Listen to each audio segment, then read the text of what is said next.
자, 반갑습니다. 지금 최대의 관심사는 우리 코스피 지수가 전고점을 넘어가느냐, 이번 주 또는 다음 주 사이에 넘기고 나서 휴가철을 보내는 게 그래도 좀 낫지 않나, 이런 생각이 좀 많이 듭니다. 제가 넘기는 건 아니지만 어쨌든 시장 관점을 그렇게 좀 보고 있어요. 내일은 그래도 삼성전자 그리고 반도체 애들이 좀 오늘 상승 마감 전고점 돌파하면서 마무리가 됐기 때문에 여기죠, 여기 돌파를 했기 때문에 내일 좀 기대가 되는 시장인데, 뭐 구독자님이 질문하셨던 게 이런 거잖아요. 우리 코스피의 4,500, 5,000에 대한 기대감으로 한 종목에 몰빵해서 좀 끌고 가는 게 좋을까, 여러 종목을 나눠서 단타를 하는 게 좋을까, 이걸 많은 분들이 이런 고민을 하실 거라고 보고 저도 또한 그렇게 고민을 좀 하고 있습니다만, 이래도 몇 가지 종목은 한번 끌고 가볼 생각이에요. 나중에 손해를 보더라도 한 1, 2년 정도 끌고 가면 어떤 결과가 나오지 않을까. 너무 손실을 두려워해서 도전 안 하다 보면은 나중에 큰 후회를 할 것 같고, 이런 생각이 많이 듭니다. 근데 이왕이면은 좀 그렇게 했으면 좋겠어요. 내가 잘 아는 종목, 그냥 이름을 아는 게 아니고 내가 이 회사에 대해서 어느 정도 알고 내가 1년, 2년을 끌고 가도 불안하지 않다, 이런 종목이 있다면은 한번 끌고 가보고, 그렇지 않다면은 아무리 시장에 대해서 호의적으로 본다 하더라도 뭐 단기 매매를 선택하는 것이 낫지 않나, 이런 생각이 듭니다. 우리가 운전하다 보면은 뭐 저는 길치예요. 약간 방향 감각이 좀 없고, 그래서 웬만하면 장거리 할 때는 고속도로 위주로 가요. 고속도로는 뭐 차가 막힐 수는 있겠지만 그래도 쭉 타고 가다 보면은 뭐 목적지에 도달을 잘 하죠. 특별히 신경을 안 써도 되고. 그런데 이제 이 각 국도, 운전을 또 길을 잘 아시는 분들, 이런 분들은 국도로도 빠른 시간 안에 도달을 합니다. 그러니까 우리가 주식을 할 때 보면 어떻게 보면 차트 매매는 고속도로로만 가는 게 차트 매매고, 이렇게 국도로 잘 돌아가는 이런 사람들을 뉴스, 재료, 기업 분석, 미래의 성장 가능성을 보고 투자하시는 분들이 이런 거죠. 저는 그렇게 생각을 하고 있어요. 그러니까 어떻게 보면은 이런 쪽의 매매가 더 어려워요. 불확실성에 베팅하는 거거든요. 근데 차트 매매는 길이 정해져 있어요. 그냥 저점 깨지면은 손절, 돌파하면 매수.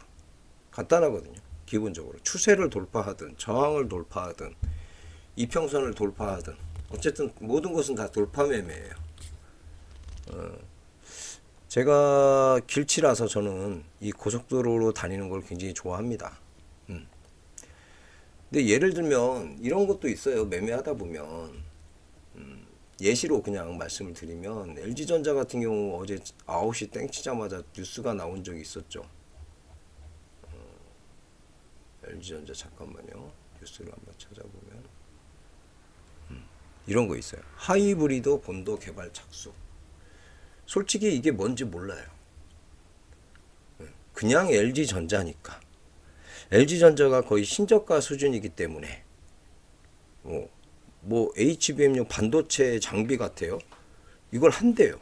이걸 아나요? 엄밀하게 나한테 질문을 한다면 대답 못 합니다. 내가 모르는 거잖아요. 그렇기 때문에 저는 고속도로를 운전할 수밖에 없어요. 고속도로의 길이 이렇게 정해져 있고 여기를 벗어나면 갓길이에요. 위험하단 말이에요. 그러니까 여기를 벗어날 것 같으면은 핸들을 틀어야죠. 이게 잘 모르니까 이런 거예요. 근데 누군가는 저거에 대해서 잘 아시는 분들이 있겠죠. 비용은 얼마나 들어갈 것이며 기간은 얼마나 들어갈 것이고 나중에 저게 매출로 이어졌을 때 어느 정도의 수익을 만들어 줄 수 있는지 그렇게 꼼꼼한 준비가 되어 있다면은 굳이 일시적으로 갓길로 차가 빠진다고 그래서 굳이 대응하지 않아도 되잖아요. 그런 차이가 있다라고 봐요. 주식에서 보다 보면 그 공급 계약 뉴스도 있고요. 실적 공시 뉴스도 있고 역대 최대 실적 달성. 매출액이 예를 들어서 1,000억 원인데 500억짜리 공급 계약. 뭐 어디 광산을 인수했다. 뭐 리튬 광산 그런 거. 어디랑 MOU를 체결했다. 어디랑 기공식을 한다. 공장 준설 뭐 신설 기공식을 한다든지. 이 여러 가지가 뭐 특판 계약 뭐 이런 것들 나오잖아요. 근데 잘 모르면 이런 거를 사실 우리가 분석하는 게 어려워요. 실질적으로는. 그냥 눈에 보여지는 남들이 다 뿌리고 있는 그런 데이터를 보고서 아, 내가 뭐 엄청 많이 아는 것 같은 착각에 빠지기 쉽죠. 기공식 했어요? 공장 지었어요? 실제 다 지었어요? 생산품 나왔어요? 아니잖아요. 어떻게 생각해보면 그게 공장이 완공되고 생산품이 나오면 이미 재료 소멸로 될 수도 있는 거잖아요. 그래도 그거는 실적하고 연관이 되는 거잖아요. MOU를 체결했어요. 그냥 말뿐이고 사진만 찍고 끝날 수도 있는 거잖아요. 우리가 그거를 그 내부 사정을 모르잖아요. 그냥 유튜브 같은데 누가 설명하는 거 그런 것만 보고서 아, 저 사람은 구독자가 많으니까 믿을 수 있어. 이런 식으로 접근하는 거 말고 또 있나요? 없어요. 광산을 인수했대요. 가봤어요? 거기서 실제로 얼마가 나오고 얼마가 이게 비용이 들어가고 이런 거 우리가 모른단 말이에요. 실적 공시. 올해 100만 원 역대 최대 매출을 찍었어요. 내년에 99만 원 찍으면 매출이 줄어드네요. 101만 원을 찍을 가능성이 있을까요? 이런 생각. 공급 계약도 마찬가지고. 공급 계약을 했다가 나중에 취소되는 경우도 있어요. 그러니까 이런 것들은 어떻게 보면은 굉장히 불확실해요. 차트 매매는 단순하죠. 그래서 차트 매매를 선호하는 거고 그렇습니다. 물론 차트 매매를 싫어하시는 분들, 기업 분석, 투자 관점으로 해야 된다라고 하시는 분들도 있지만 뭐 실력이 좋으면 그렇게 해도 되고 실력이 저처럼 좀 부족하다. 그러면 그냥 고속도로 운전을 하는 것이 훨씬 안전운행 하지 않나 이런 생각이 듭니다.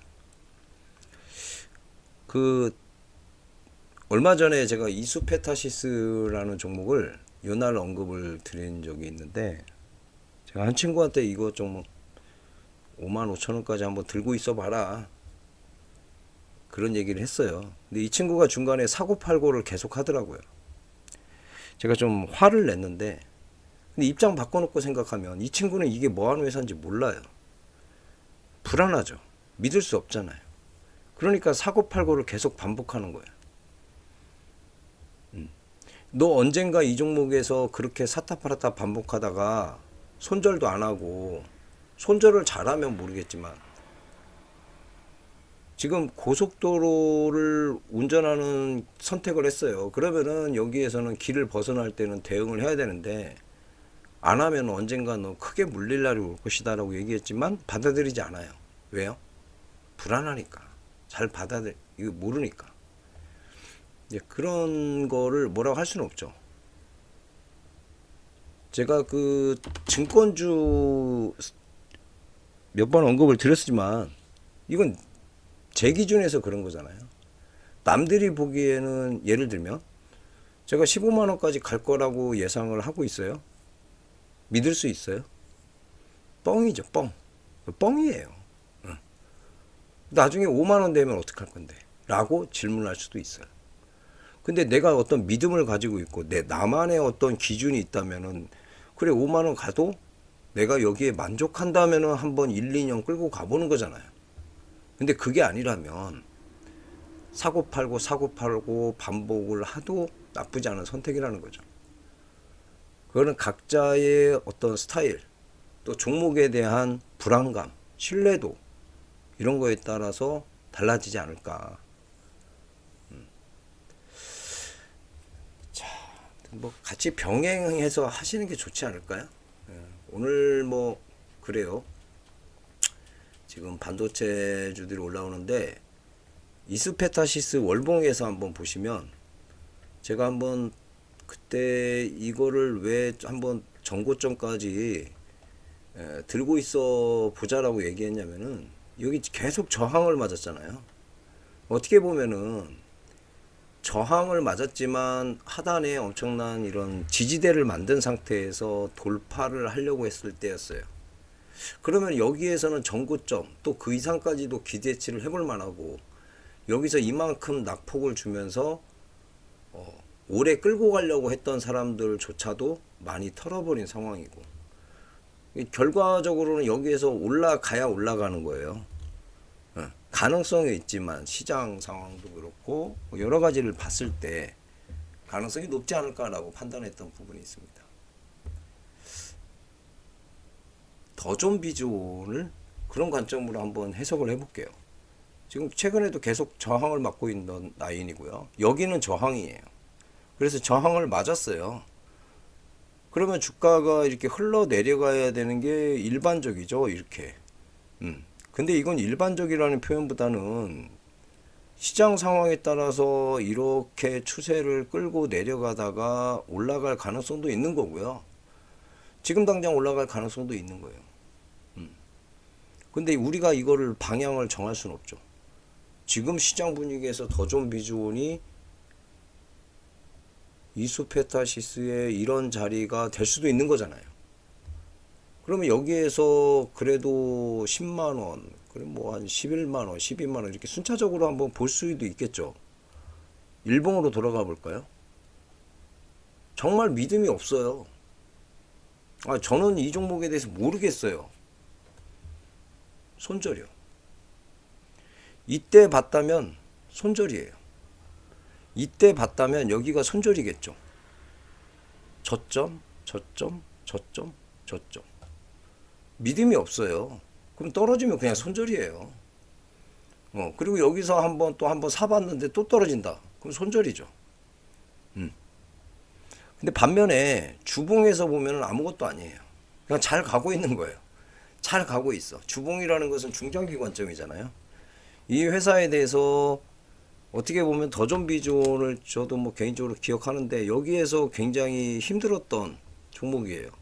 더 갈 거라고 생각을 했지만 어떤 이유 때문인지 여기에서 저항을 맞고 밀렸던 종목이기 때문에 지금 여기까지 올라갈 가능성, 그러면 여기를 돌파할 가능성, 이런 거를 오랫동안 본 종목이라면은 상방에 대한 베팅을 하지 않을까, 이런 생각을 좀 듭니다. 자, 내일은 한번 그래서 뭐 이수페타시스는 뭐 단기적으로 보더라도 우일선 이탈한 음봉 바로 회복을 해줬기 때문에 짧게도 매매 가능하고, 오늘 이게 안 나왔으면은 여기가 손절가 47,500원이었겠지만 오늘 어쨌든 머리를 들어줬기 때문에 여기 라인 아니면 여기 라인을 손절가로 잡아서 볼만하고요. 더존 비즈원도 한번 5거래일째 저항 맞던 라인을 돌파했기 때문에 단기간에 한번 수익 기대를 해볼 수가 있겠습니다. 미래반도체, 제주반도체, 삼성전기, 삼성전자, 이 정도 관심을 두면 좋을 것 같습니다. 로보티즈는 많이 올랐으니까 그래요.